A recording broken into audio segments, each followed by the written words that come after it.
Hey there, I'm Nancy, 28, and I've been hustling as a hairdresser at Curl Up and Dye, this charming little salon in the heart of downtown. I genuinely love what I do. There's something almost magical about watching someone walk in feeling down, then seeing them light up with confidence after a fresh look. But here's the thing, I've got bigger dreams. Someday, I want to open my own place. Make my own rules, build my own brand. Anyway, I was putting the finishing touches on a killer balayage for one of my regulars, Tina, when my phone buzzed. Again, I didn't even need to look. I knew it was my sister, Megan. Girl, your hair is fire, I told Tina, flashing her a grin while trying to ignore the phone practically vibrating out of my pocket. Thanks, Nancy. You're a miracle worker, she said, admiring her reflection with a huge smile. The best part of my day, honestly. As soon as Tina left, I checked my phone. 5 missed calls and a text from Megan. Need your help ASAP. I sighed, dialing her back. Hey, Meg. What's going on? Nancy, thank God. I've got this interview tomorrow and my roots are a mess. Can you fix me up? Pretty please. Her voice was tinged with that familiar urgency. I glanced at the clock. It was well past closing. Meg, I don't know. It's kind of late. Come on, sis. I can't afford salon prices right now. I'll make it up to you, I swear. That old familiar pang of guilt twisted in my stomach. Megan had been job hunting for months, and I knew she was strapped for cash. But this wasn't the first time she'd asked for a freebie. Fine, I sighed. Come by in an hour. As I hung up, my coworker and best friend Olivia poked her head around the corner, raising an eyebrow. You're not seriously staying late again for your sister, are you? I shrugged, a little defensive. She needs help, Liv. What am I supposed to do? Olivia rolled her eyes. Nancy, you've got to stop letting people walk all over you, even if it is family. It's not like that, I protested, but deep down, I knew she had a point. Just then, the bell over the door jingled, and in walked an absolute dreamboat of a guy. Tall, great hair, I always noticed that first, and a smile I could probably melt ice caps. Hey, I'm Jake. I'm new in town and desperately need a trim. Any chance you could squeeze me in? I glanced at the clock, then back at his hopeful face. You know what? Why not? Hop in the chair, Jake. As I worked on Jake's hair, we talked about everything. His recent move for work, our shared love of obscure 80s movies. By the time I finished, I was smitten. This is perfect, Jake said, running a hand through his freshly cut hair. Hey, I know this might be a bit forward, but would you want to grab a coffee sometime? My heart did a little flip. I'd love to, I replied, grinning. Jake left, promising to call, and I felt like I was on cloud 9. Maybe Liv was right, maybe it was time to start putting myself first. But just as I was basking in that thought, my phone buzzed again. Megan. Reality crashed back in. I had a sister who needed me, dreams to chase, and a lot of decisions to make. And something told me life was about to get even more complicated. Later that evening, as I was applying bleach to Megan's roots, our manager, Sarah, tapped me on the shoulder. Nancy, can I have a word? My heart sank as I followed her to the back office. Look, she began, her tone a mix of concern and frustration. I've noticed you staying late, using salon products. If you're doing side work, we need to discuss it. No, it's not that, I stammered. It's just my sister. She's going through a rough patch. Sarah's expression softened slightly. I get it. I nodded, feeling a knot tighten in my throat. It won't happen again. But that promise was easier said than kept. Megan didn't just stop with her own hair. Soon she started bringing in friends, all with similar stories about why they couldn't pay full price. Nancy, you're an angel, her friend Tiffany gushed as I finished her highlights one night. I forced a smile, exhaustion seeping into my bones. It was nearly midnight, and I had an early start tomorrow. Just then, my phone buzzed. Jake, hey Nancy, I was wondering if you'd like to grab dinner tomorrow night. My heart leaped, then immediately sank as I remembered I promised to do Megan's friend Brittany's hair. I'm so sorry, Jake. I have plans I can't get out of. Rain check? I typed, feeling a pang of regret as I hit send. The next day, during lunch, Olivia cornered me. Nancy, what's going on? You look like death warmed over. I sighed. It's Megan. She keeps asking for favors, bringing in friends. I can't seem to say no. Olivia's eyes narrowed. You can, and you should. This is your career, Nancy, your dream. But she's family, I protested weakly. Family doesn't take advantage like this. Olivia shot back. Before I could respond, my phone buzzed. Megan. Hey sis, so remember my friend Chelsea? She has a date tonight and desperately needs her hair done. I told her you'd help. You're free after work, right? I stared at the message, feeling something inside me start to crack. Olivia's voice softened. Nancy, are you okay? I glanced at her, then back at my phone, swallowing hard. I don't know.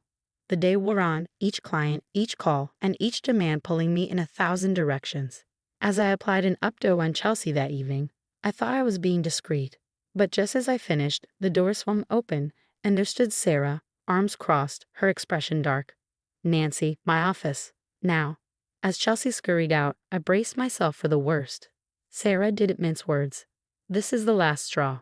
One more freebie, and you're out. Understood.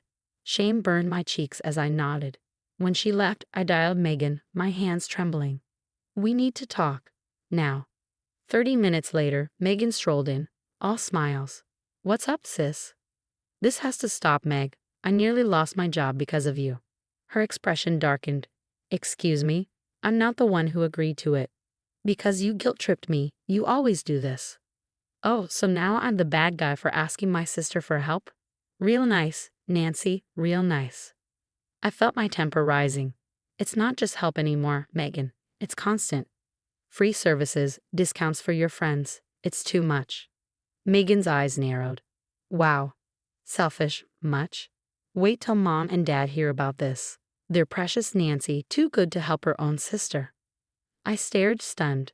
For the first time, I saw Megan clearly, the manipulation, the guilt trips, her utter disregard for my career and well-being. Get out, I whispered. Gladly, she snapped, slamming the door on her way out.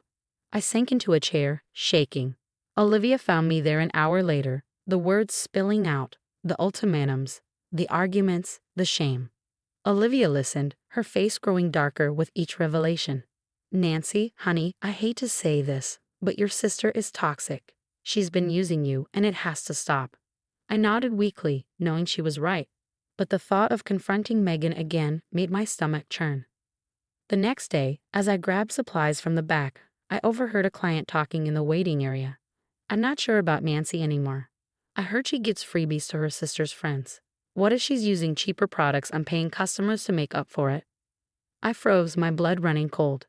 How did they know? Then it hit me, Megan. She must have been spreading rumors. Fury rose inside me, hot and fierce. This was the last straw. I'd lost clients, risked my job, and now my reputation was on the line. All because I couldn't say no to her. Pulling out my phone, I typed with shaking hands. I know what you've been saying about me. We're done. Don't contact me again. Before I could second-guess myself, I hit send and blocked her number. A moment later, Sarah noticed my distress.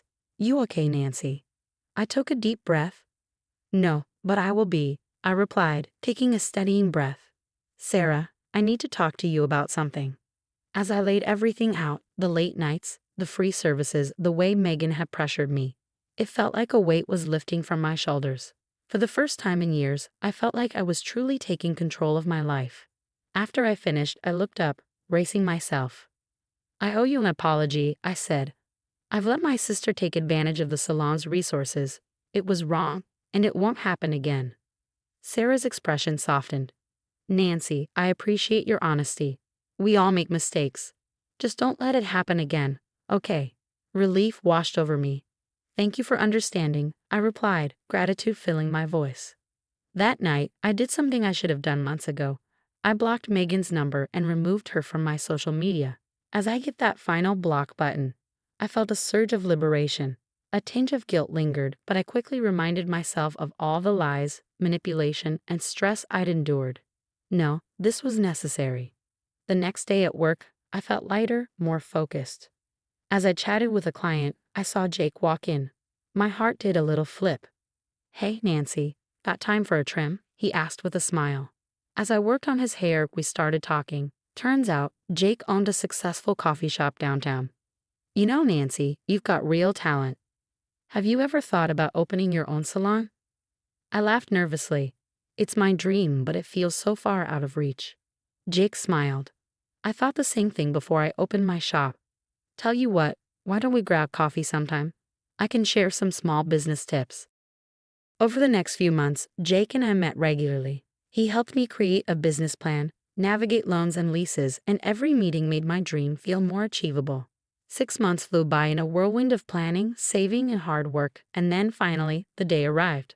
I stood in front of my very own salon, strands of joy, hardly believing it was real. Ready for this, boss lady? Olivia grinned, standing beside me. She'd been my rock through it all, and now she was my first employee. As ready as I'll ever be, I replied, my voice trembling with excitement. You've got this, Nancy. I'm so proud of you. A few weeks later, I was having dinner with my parents when my mom dropped a bombshell. Did you hear about Megan? She lost her apartment. Apparently, she's burned bridges with just about everyone she knows. I felt a pang of something, a mix of sadness and vindication. That's terrible, I said, and I meant it. Despite everything, I didn't want Megan to suffer, but I knew it wasn't my responsibility to fix her problems anymore. Dad looked at me expectantly. Maybe you could help her out? Give her a job at your new place? I took a deep breath. No, Dad. I can't do that. Megan needs to figure things out on her own. I have my own life to focus on now. As I drove home that night, I thought about how much had changed. A year ago, I would have dropped everything to help Megan, no matter the cost to myself. But now, I understood the importance of boundaries, of putting myself first sometimes. For the first time in my life, I felt truly, completely free. What would you do if a family member consistently took advantage of you? Would you cut ties like Nancy or handle it differently? Share your thoughts in the comments. If you enjoyed this tale of personal growth and setting boundaries, hit the like button and subscribe for more stories that'll get you thinking.